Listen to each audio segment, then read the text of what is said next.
I know it would have been easier to have paid attention in school. Learning from a book would have hurt a lot less than learning from trial and error, but working in a mob restaurant had been a big step forward. It took a lot of hard work, a lot of perseverance, and a ton of heartache, but I eventually got to open an art gallery and restaurant in the corner of Central Park where people from all over the world come to enjoy my food, buy my art and books, and teach me new things to make me better at everything I do. So let me tell you a little about the restaurant. I'd been playing the field and was involved with several women when I met someone I seemed strangely drawn to. It was bizarre. She wasn't my type, but I felt a strong push like God's hand on my shoulder, and I dropped the other girls I was seeing for her. We've had our ups and downs, of course, but we've been together ever since and own several businesses we've built from the ground up. With all the money I'd made from selling paintings and the shows my wife and I put on around town, and from the books I'd finally published, we opened a tiny art gallery coffee shop like they have in Ireland. Maybe they have them in other countries, but that's where I first saw them, when I lived there in my 20s. I think art gallery coffee shops are better than art galleries because the latter have less foot traffic, and the people I see there usually say, "Well, we'll think about it. Let's go get something to eat." More people go into coffee shops, chill for a while, and eventually ask, "Hey, how much is that painting?" Quick side note, I went into one gallery offering my work, and this lady with her nose in the air told me they don't take art from just anyone. See that over there? That was painted by John Lennon. I've never heard of you. Oh. I then featured in some shows, sold a lot, and right before moving to Guatemala, went back to that gallery to ask if they would like to see what I had left. The same woman with her nose in the air told me they don't take art from just anyone. See that over there? That was painted by John Lennon. Really? I asked. You've had it for at least a year and still haven't sold it? So anyway, the week we were going to open, a big coffee franchise opened on the other side of our block, bringing our immediate vicinity coffee shop competition to 7. So we had to evolve and fast. I think God stepped in at this point because there's just no way anyone is this lucky. I put up a sign saying we were hiring cooks, and one of my roommates from the vagabond days came in, Marcos Science. You can take a moment to Google him if you want. So he walked in and saw me for the first time in months. "Alex, what are you doing here? You work here now?" "Nope, I own this place." "Really? And it's a restaurant?" He looked around the tiny space at the absence of tables and chairs. "It will be." "Okay. And you know how to cook?" "Not really," I said, winking. "But I like a challenge." He smirked and said, "Well, I know how to cook a little. I can teach you a few things if you'd like." And there it began, him showing me a few things. How to make a port reduction to pour on top of a steak so you can charge a lot more for it, what the trends were, and before he left, he gave me the best advice I would ever receive. Don't be afraid to experiment. He would pop in every now and then and ask me what I'd come up with, and like a little puppy dog, I'd happily offer him the new wild dish. Like linguine with strawberries, fennel, basil, and rosemary, roasted garlic, and diced prosciutto.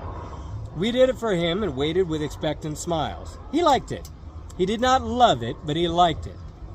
So when I asked him what it needed to be spectacular, he said maybe we should add a fennel confit instead of just sautéing it with the garlic and chili flakes.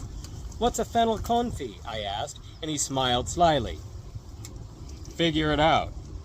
Damn. Okay, Google it.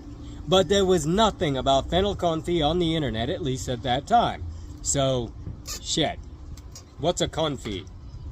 Learned how to do a confit and then did it with fennel, added it to the pasta, and damn, it was amazing. But how the hell did he know? I'll skip ahead a couple of years to the day I walked into a little diner for breakfast, and there he was, doing what looked a little bit like homework. Notebook, pencil, coffee. I said hey, and we made small talk for a minute until he invited me to sit with him. When I asked if that was homework, he smiled slyly again and said, "Something like that." I looked over his shoulder and read aloud quietly. "Salmon and cauliflower curry sauce with tomato dust and plantain crumble, charred with skeel, confit leek, croquette filled with corn puree, tenderloin with a beet and hibiscus mousse, and spinach stuffed polenta bonbons, and a mushroom galantine? What is this? Ginger ale? Wasabi foam?" Turned out he was doing the new menu for the restaurant in Casa Santo Domingo. The one that has a whole room full of trophies. All of them just crammed into boxes and stacked one on top of the other until they tower over you. And he had the title of Best Chef in Latin America from the last Bocuse d'Or. So, from Mexico to Antarctica, he was at the top. I had no idea, because he didn't go around beating on his chest and telling you how great he was. I hadn't a clue. So, here I was being mentored by the best of the best. That's how we came to be one of the most popular restaurants in the city, and we kept getting better and better. For the vegetarians, we made a fusion of French and Indian cuisine, this version of ratatouille with roasted bell peppers, red, yellow, and orange for color, eggplant, zucchini, garlic, mushrooms, tomato, capers, and olives, and the sauce was a reduced orange juice with cardamom and saffron. All kinds of stuff, really. That made me want to do lamb bourguignon, an Indian version with cardamom, cinnamon, everything but curry, because I think if someone's going to do a fusion of French and Indian cuisines, they just make a French dish and put curry in it, so I purposely avoided using curry. Second guess the semi-creative. Then we had to do our new improved croque madame. Toasted ciabatta bread with Gruyere melted on top, mozzarella melted inside, tomato, turkey, ham, in case we'd have Jewish people in, mushroom sautéed in sherry, and all of it cooked in a garlic confit cream sauce that we'd pour over the top when it was done and crown it with a fried egg. Then you pierce the yolk with your fork and the goo mixes with the sauce, and it's so good. Really proud of it.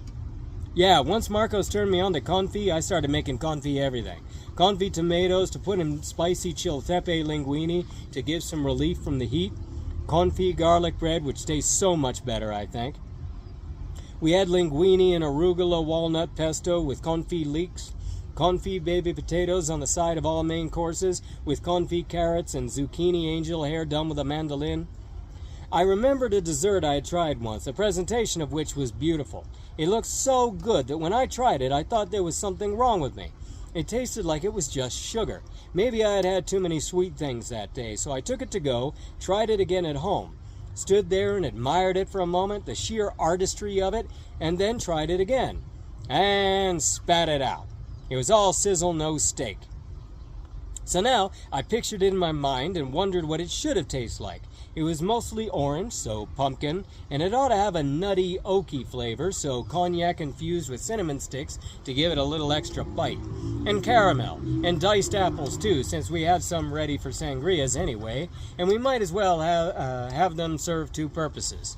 I ended up with pumpkin cheesecake and a scoop of cognac ice cream, drizzled with caramel and sprinkled with apple. Later on, I changed the apples to paper-thin slices, roasted in calvados and fall spices, and it got even better.